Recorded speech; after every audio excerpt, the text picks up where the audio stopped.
Rotary Club's important service organization supporting communities and individuals, promoting integrity and getting work done while a new club is forming. And our Daybreak News anchor Gretchen Ross is here along with Lee Perry to tell us the story. Good morning, ladies.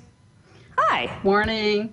Well, Gretchen, I'm going to start with you. Sure. First of all, tell me about your involvement personally with Rotary. Sure. So I've lived here in the area twice. So the first time I was here, I was a part of Rotaract, which is sort of Rotary Junior. It's more for the young professional. You meet at noon, and they used to meet at Fifth Third Bank downtown in Evansville. There's Lee. Hello. I can see Lee. She can't see me. Yeah.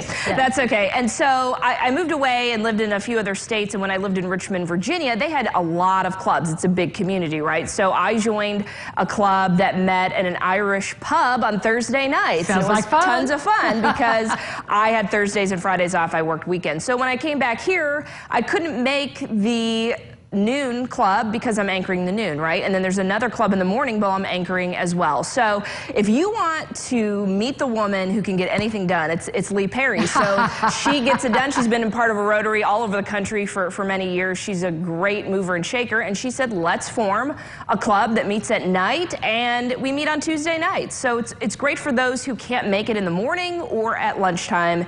And Lee Perry, if you give her a task, there's nothing she can't accomplish. Well, Lee Perry, if Gretchen Ross loves you, we all love you too.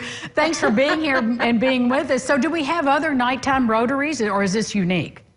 Well, about 20 years ago, Rotary started evaluating the fact that there were so many folks that couldn't make lunchtime meetings and morning meetings, and they said, you know, meet when it makes sense for your community. So now there are a number of nighttime Rotaries in the U.S. Now, overseas, there have been nighttime Rotaries. That was the primary time that they met.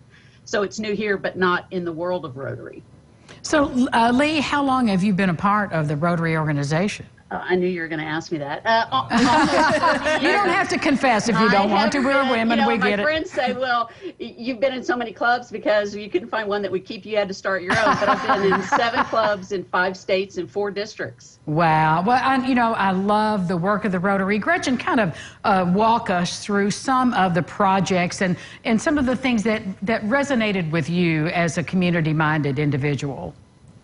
So yeah, one of our main pillars is service. We like to network, we like to fellowship, of course, but we also want to give back to the community that we live in. And we just tackle things on a monthly basis. Right now, we do have the opportunity to maybe partner with other clubs or do something on a larger scale as well as an international scale. And so that will come with time. But we got to go to I think it's Borrowed Hearts, I believe is what it was called, Lee. And it's great. On the north side of town, it's basically a clothing bank and a place for foster parents to clothe their foster children, get them gifts. And we spent the evening organizing. They get so many donations, it's hard to keep up with it. So it's great to have volunteers like us from the Rotary come in and organize those donations. And that's just one example. We were on Zoom in December, and we filled out Christmas cards to send to people that are in retirement homes or nursing homes. You know, they need Christmas cards. Not a lot, they can't get a lot of visitors, especially during COVID. So for us to provide that was just a quick and easy service project that we did. So it doesn't always have to be something big. It can be, but it can also just be something that we tackle just for an organization 1 month at a time, and we get one project done for them as well. We also helped Swerka out with some goodie baskets to give to some folks there, some granola bars and different treats and that kind of thing. So other organizations, if they need help from you, men and women, I'm assuming in this Rotary, can they just contact you? Yes. Okay. Yes. Just reach out. When do you meet again? When's the new meeting time? So we have been doing it virtually, right, Lee? Okay. How about you talk about, Lee, where we're going to meet when we can meet again in person?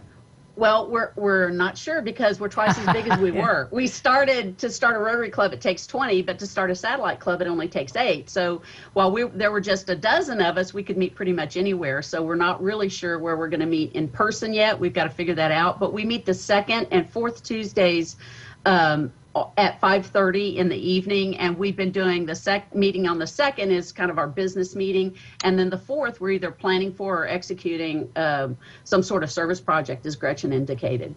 All right, ladies. Well, who wouldn't want to join an organization with both of you dynamic women there? Lee and Gretchen, thank you so much for the work you're doing to make our community a better place. Thank you. Thank you. Thank and you. Lifestyles Bye. will continue right after this. Stick around.